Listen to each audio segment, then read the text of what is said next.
இப்போ ஒரு ஆப்பிள் பழம் கூட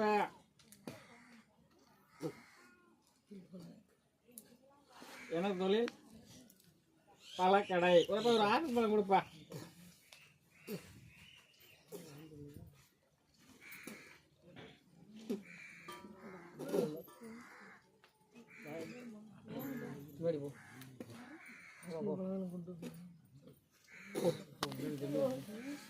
கொண்டு போ சொல்லுவார்.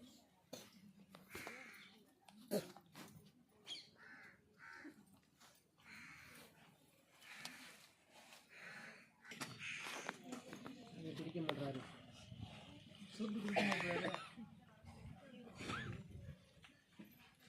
மறுபடியும் குடும்பத்தை போய் பார்த்தனப்பா.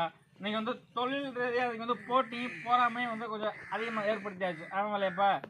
இன்னைக்கு வந்து தொழில் அமைஞ்சா வியாபாரம் அமைய மாட்டோம், வியாபாரம் அமைஞ்சா தொழில் அமைய மாட்டேங்குது அப்படிங்கிற கணக்கில் இன்னைக்கு வந்து வியாபாரம் வந்து தாவாரம் போட்டு உட்காந்துருக்கணும். ஆமாங்களையாப்பா. விழுப்புரம்ல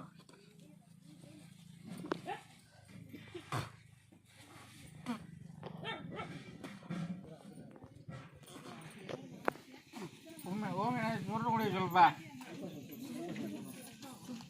குடிக்க மாட்டாரு. இன்னைக்கு வந்து தொழில் ரீதியாக வந்து போட்டியும் பொறாமையும் வந்து கொஞ்சம் அதிகமாக ஏற்படுத்தியாச்சு. இன்னைக்கு வந்து தொழிலை வந்து கொஞ்சம் முன்னேற்றி குடிச்சாமி அப்போ வந்து கேட்டு உட்காந்துருக்கோம். ஆமாம் இல்லையாப்பா. நீங்கள் வந்து வியாபாரமே வந்து சுத்தமாக வந்து வருமானமும் எதுவும் கிடையாது, அதுக்கான வழி எதுவும் தெரியல. இது இப்படியே தான் இருக்குமா இல்லை மாற்ற தொழிலை ஏற்படுத்துவோமா அப்படிங்கிற எண்ணம் மனசில் ஓடுது. ஆமாம் இல்லையாப்பா. விழுப்பாடல்ல குறைபாடுகள் கொஞ்சம் இருக்குப்பா. நம்ம வந்து ஆனால் என்ன சாமி குறைபாடு, நான் தான் வந்து தெய்வத்தை எப்பயுமே கையெடுத்து கும்பிட்றோமே அப்படிங்கிற எண்ணம் மனசுல ஓடுது. ஆமாம் இல்லையாப்பா. இன்னைக்கு வந்து தெய்வம் வந்து வீட்டில் வந்து சுத்தமாக வந்து பேச கிடையாது. ஆமாம் இல்லையா.